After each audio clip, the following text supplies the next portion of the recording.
কি গো মা, জল পিপাসা পেয়ে গেছে তোমার? যা রোদ আর গরম গো, প্রচন্ড গরম। তারপরে আবার ভোরবেলায় উঠেই আজকে যেন রোদ উঠে পড়েছে। 5টা থেকে রোদ উঠেছে জানো। আর আমি একটু গোডাউনে একজনকে লাগিয়েছিলাম কাজের জন্য। আজকে একটু দেরি হলো রান্না করতে। কি কি করলে আজকে? আজকে এই যে দেখাচ্ছি, দেখো আজকে কি করলাম। আজকে ছেলে ছিল না, আমি বাড়িতে যা পেয়েছি সব সবজি টবজি নিয়ে নিয়েছি। এই যে মুসুরির ডাল করলাম রসুন পেঁয়াজ দিয়ে পাতলা করে, আর বেগুন ভাজা আর আলু পেঁয়াজ ভাজা করেছি এইদিকে। আর এখানটায় ওই যে ঘট কচু, তারপরে গাঠি কচু বলে না, ওই যে এই কচুগুলো দিয়ে।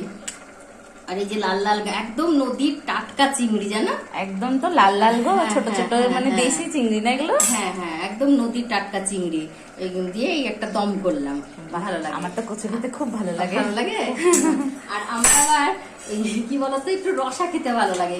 কাঁচকলা, তারপরে একটু ওই যে কি বলে এটাকে, কাঁঠালের বীজ, এইসব দিয়ে একটু গামাখা গামাখা তো এই তরকারিটা আমার খেতে খুব ভালো লাগে। কিন্তু আমি তো চিংড়িও দেখতে পাচ্ছি এর মধ্যে। হ্যাঁ হ্যাঁ, চিংড়িও দিয়েছি তো। এই যে ছোট চিংড়ি, কাঁঠালের বীজ, কাঁচকলা, পটল, আলু সব কিছু দিয়ে আমার এই রসাটা খেতে এত ভালো লাগে না ভাতের সাথে।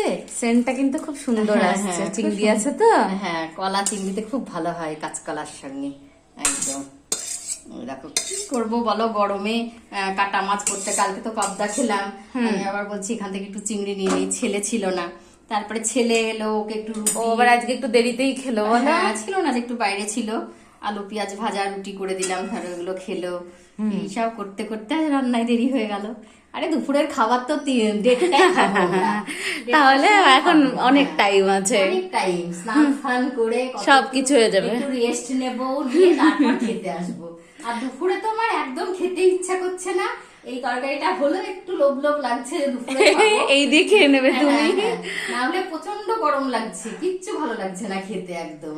সত্যি মা, যা গরম পড়ছে কি করবো। তারপরে আবার ওই যে লাগিয়েছিলাম কাজে গোডাউনে, তার সঙ্গে বারবার যেতে হচ্ছে, দেখতে হচ্ছে। পুরো 1 মিনিট অন্তর অন্তর ডাকছে। ছেলে তো পারবে না, ওই সময় হাঁপিয়ে যাবে, বলবে মা তুমি দেখো, ও তো ল্যাপটপ নিয়ে ওর কাজ নিয়েই ব্যস্ত থাকে। কি করা যাবে বলো, এইসব করছি। ঠিক আছে, হ্যাঁ তাহলে আজকের মতো অনেকটুকুই হলো। এগুলো আবার ঢাকা দিয়ে দিয়েছি, খুলবো নাকি? না না থাক, ঠিক আছে, হয়ে গেছে। ভয় লাগে মাছি টাছি পড়ে যাবে বলে আমি সঙ্গে সঙ্গে সব ঢাকা দিয়ে দিই একদম।